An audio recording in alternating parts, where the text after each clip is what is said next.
On s'est déjà demandé comment une intelligence artificielle arrive à lire et même à comprendre une histoire? Non, ce n'est pas de la magie. C'est en fait un parcours assez fascinant qui a permis aux machines de passer du simple calcul à la véritable compréhension du contexte. Alors voyons un peu comment cette révolution s'est produite. Le vrai problème, le défi de base, c'est que le sens des mots dépend de l'ordre et du contexte. Prenez une phrase simple, le chat chasse la souris. Maintenant, inversé, la souris chasse le chat. Les mots sont les mêmes, mais l'ordre change absolument tout.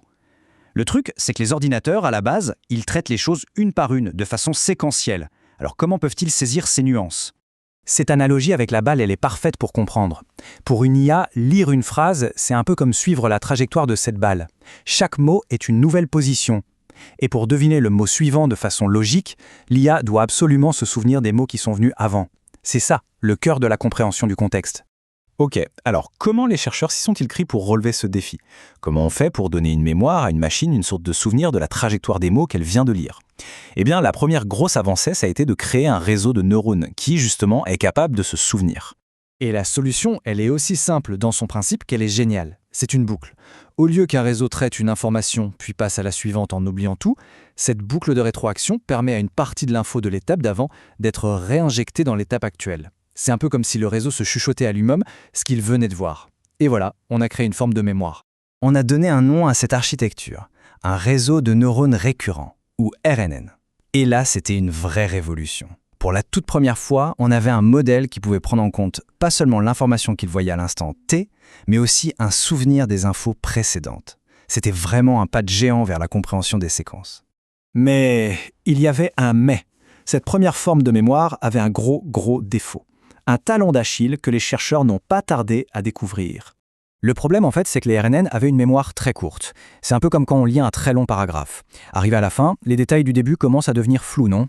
C'est exactement ce qui se passait ici.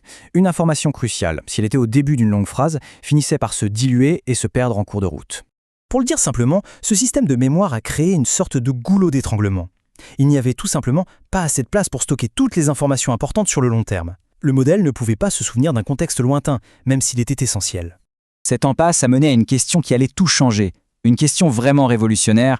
Et si, au lieu d'essayer de tout retenir, un modèle pouvait simplement apprendre sur quoi il devait porter son attention? Et là, cette idée, elle a complètement retourné le problème. Fini la mémoire linéaire qui essaye de tout garder en tête pas à pas. L'idée c'est, pourquoi ne pas créer un système qui peut sauter directement à l'information la plus pertinente, peu importe où elle se trouve dans le texte?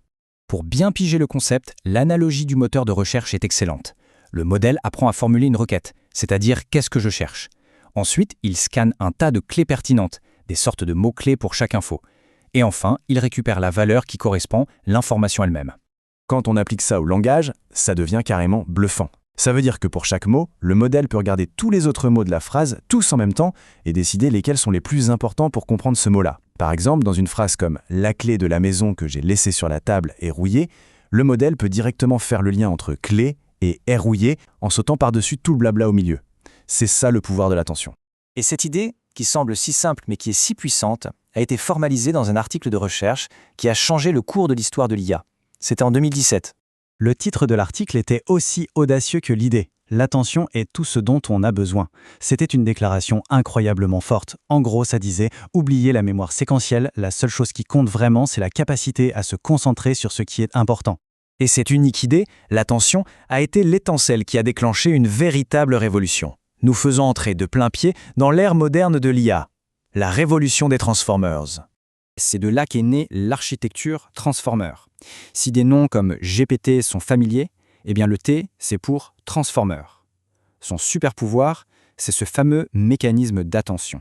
Ce tableau, il résume tout. C'est le chaos des Transformers. Là où les RNN lisaient les mots un par un, les Transformers les regardent tous en même temps. Là où les RNN oubliaient le début de la phrase, les Transformers ont un accès direct à tout le contexte. Résultat, non seulement ils sont bien meilleurs pour comprendre des liens complexes, mais en plus ils sont beaucoup plus rapides à entraîner. Et quand on regarde la frise chronologique, c'est saisissant. On a eu des décennies de progrès assez lents avec les RNN, et puis 2017, l'article sur l'attention qui change la donne. Et à partir de là, l'innovation s'est accélérée de façon exponentielle, nous menant tout droit au grand modèle de langage que l'on connaît aujourd'hui. Voilà comment on est passé d'une simple boucle de mémoire un peu limitée à un mécanisme d'attention surpuissant. C'est ça, le secret du bond géant qu'a fait l'IA. On lui a, en quelque sorte, appris à lire. Alors, la grande question qui se pose maintenant, c'est, maintenant qu'elle sait où porter son attention, que va-t-elle remarquer ensuite?